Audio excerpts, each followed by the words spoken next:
To where I would have to finish school. Like, she sold her house. Like, her whole house. Your childhood home. Shit. But, okay. You asked me what would I do. You know what I would do because you watched me, so you know that I moved here for the entertainment business. I moved here from Germany, which is even further than Kentucky, for music. And I got here and was working with everybody in the music industry I should have been working with. But when I had a little man, you know, I stopped. And then I switched over to the media correspondent work. Now, what I will tell you is this. Atlanta is Black Hollywood.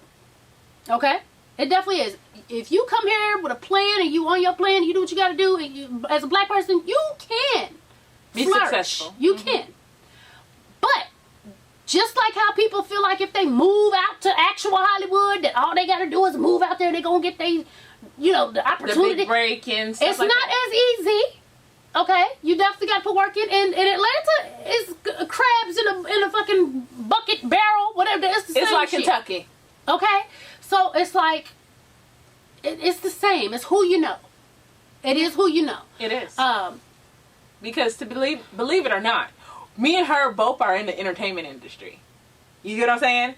I just happen to be on the indie part of it, and she happens to be more mainstream.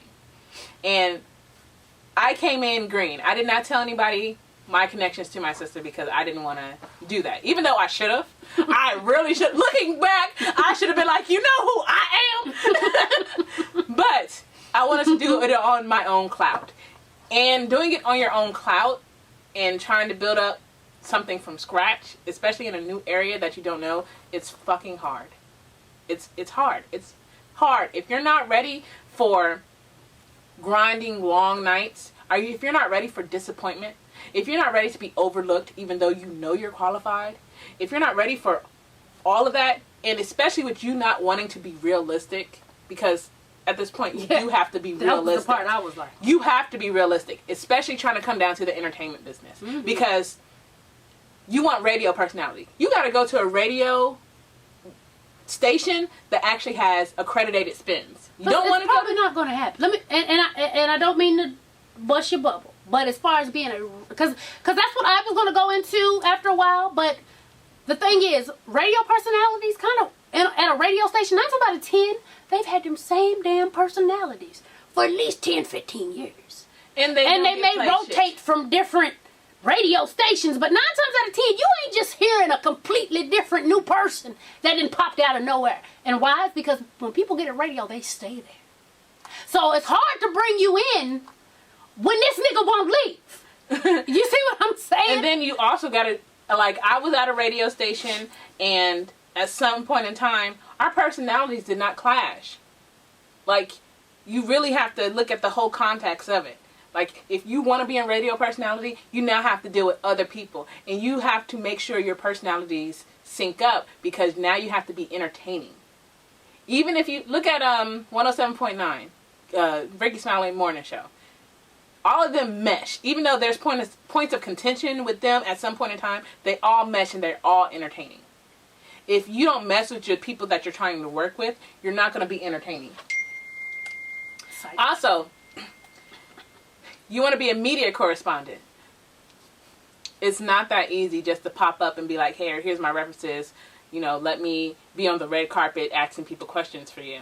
It's not going to happen. Especially in Atlanta. There's so many reality TV shows. Well, TV people that they can have being correspondents. Yeah. They would choose a reality TV person before they choose somebody who's really green. Yeah. Or somebody that's on the scene. Or even with you saying that you don't feel like, you know, you need a degree. And I was like, because don't get me wrong, there's tons of people who are making 6 figures without a degree. Hell, there's Instagram stars making hella money just from posting. But they're not like the norm. Yeah. Okay? And trust me, there's what's her name? Is it Miss Davis? There's a correspondent chick. Now, she actually went to school for journalism. I think her name is Miss Davis. I didn't go to school for journalism. I didn't go to school to be a correspondent. I kind of fell into it. You know when they say you're supposed to do something, it just kind of happens. I kind of fell into it. People started coming to me, hey, can you interview this artist? Can we pay you to do this? Yes. Yes, you can. So I kind of fell into it, but I didn't go to school for it. Now, this lady, I think her name is, did she go by Miss Davis? Anyway, she went to college for it. And that heifer's everywhere. She's hobnobbing with Diddy and them. Like, they know, you know, she went to school for it. She has a degree in it. She's in a lot more places than where I am. She can go to a lot more places than I can go because that's what she went and studied for, and she has the clout. Okay? So, you know, in this day and age, I get where some people's like a degree, blah. I get it. Trust me, I'm not one of the people like, you gotta go to college. Like I told my daughter, you either going to college or you going to the military. Like, you don't have a fucking choice. It's one or the other. Make it up. Don't matter to me. Because once you get into college, once you get in the military, if you decide to go to college, they pay you for it. Either way, it's a win-win situation. But you're not going to be a bum. Not going to sit at home and not do anything. But I definitely understand, because I know there's tons of people who have this paper that says, I am in debt and I got my degree and I ain't doing shit. But I got a lot of debt and Sally Mae is hollering at me all the time. So I get it. So I'm not judging you for not completing school. I feel some type of way because your mama sold the house. But, you know, just don't think coming down, even if you come down here and I let you shadow me when I go do, you know, if let's say I'm covering the BET Awards, or if I'm covering Revolt or whatever, and I say come with me and shadow me. Yeah, you can shadow me, but what's it gonna do? Like, once I step away, what are you gonna do? You know what I'm saying? What are you bringing besides? You get to shadow me to these players. Not even just me. If you were able to shadow somebody else, yeah, you might get to see the ropes. You kind of get to see how it goes. But how are you going to take that to the next level? And you said you had experience working in Kentucky, and like, that's great. But Kentucky and Atlanta are two different places with two different sets of people. And down here in Atlanta, like I said, it's so oversaturated with people who are in the entertainment business that you are already in the back of in the back of a very long line of people in front of you. And you have to be very exceptional to stand out against that, because there's a lot of exceptional people down here. And not only that, there's also like, what's the word I'm looking for?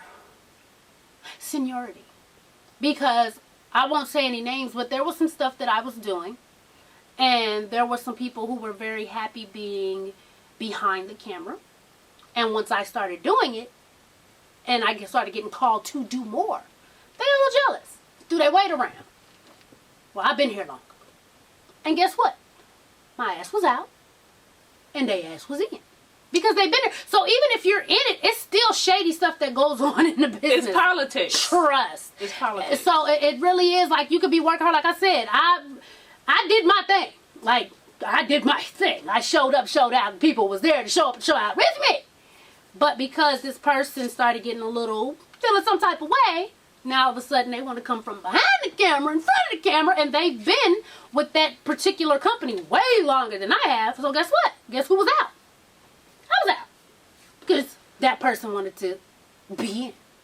And it's just how, it's the way it goes. So don't think it's like, oh, I'm gonna move to Atlanta. Boom. Got it. Miss Candy said I can shadow her. Boom. Because no, it's not going to go that way.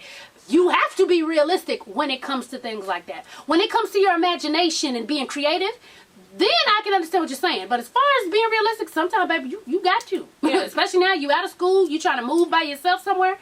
It's time to get it right. So if you decide to come down here, I would say have a plan. Like, before you even come down here, have a job. Before you come down here, already have an apartment lined up to look at.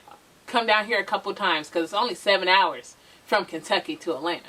So I would come down here, check out some spots, find out a place, find out how much it would cost for you to live comfortably, look for roommates, do all that stuff. And then once you get in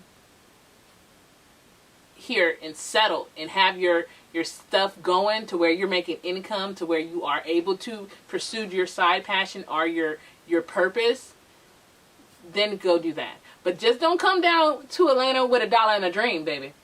Because if you've been watching me long enough, then you know I came down here with $2,000 in a dream from Germany, and God helped me make it. Okay? Because I thought that Atlanta was paying like Germany was paying. And it's not. And Atlanta wasn't paying. Like Germany was paying. And I went to sleep many a night shaking and shit. In the corner. We was cold. Shaking. At one point, she had to blow up an air mattress with her mouth. With my mouth, nigga. Strong, nigga. I'm strong. I blew up an air mattress with my mouth. You know, air mattress, y'all. When we first moved here, I first got us an apartment. we was broke. Nothing. But an An air mattress that somebody gave us, but didn't have a pump. I'm sitting there. My cheeks were so tingly, Jesus. And y'all know how just blowing air into a balloon and it's not going nowhere? Imagine I think it was a queen air mattress. She did it on a queen air mattress. And I blow, and I hold it, and wait till the tingling went away. But I had to do it because I had my sister daughter, and I had my daughter with me. I had to make sure they had somewhere to lay on. So, trust me, it's not all peaches and cream now, so have a plan. And have a plan. And I don't think you broke out into the industry you really wanted to do. Like, you had your startup and you had your manager and stuff, and you didn't break out until, like, we were here for about 3 or 4 years. Well, as far as doing what? Correspondent work? Yeah. Oh, yeah, because correspondent wasn't nowhere on the radar. I came here for music. Yeah. So I was doing music with Darnell Jones and L.A. Reid Jr. and Jagged Edge. Like, I had all back then, like, I had all the heavy hitters. I was working with people. And when I had my son, I sat my ass down, and then I got into correspondent work. So that was years later. But it's hard. Yeah. Don't come down here I'm here. Like, I don't want to just, like, bring you down all the way to earth, because I'm not saying this will happen, but just don't come down here thinking that within 6 months to a year or even 2 years that you're going to be some media correspondent guru. I mean, it could happen. It could it's happen. God's plan, but just be realistic. I need you to come. I need that realistic word to come down a little bit to you in your heart and soul. You need to, I would say, don't come down here to be homeless. Yeah. Don't come down here to be homeless. Have a plan. Have a clear, concise plan to come down here. No. But I wish you the best, baby, on whatever you try to do. I wish you the best. Pray about it. And write down a plan. Have a master plan, okay? You know? And I would still kind of like hair her up once you down here and, you know, you settle and be like, hey, Candy. Remember that time? You said that you let me shadow you. Just slide it in. But, you know, as always. Thanks for watching. And tell a friend. To tell a friend. To tell a mother-sucking friend, baby. To subscribe and follow your girl on Twitter. Yes, honey. And make sure to follow me on Instagram, Facebook, and Snapchat if you want to, child. Snapchat is Candy, SATV. Everything else is Sweet Addiction TV. Hit me on Instagram. I need some more followers. And follow my sister at... You can follow my makeup page at Wicked Beats MUA. Or you can follow my original Instagram, which is Bravo the Wicked. Also, fuck Snapchat. Fuck it. Queen Ree said no, so we don't go. All right, y'all. We out. Peace.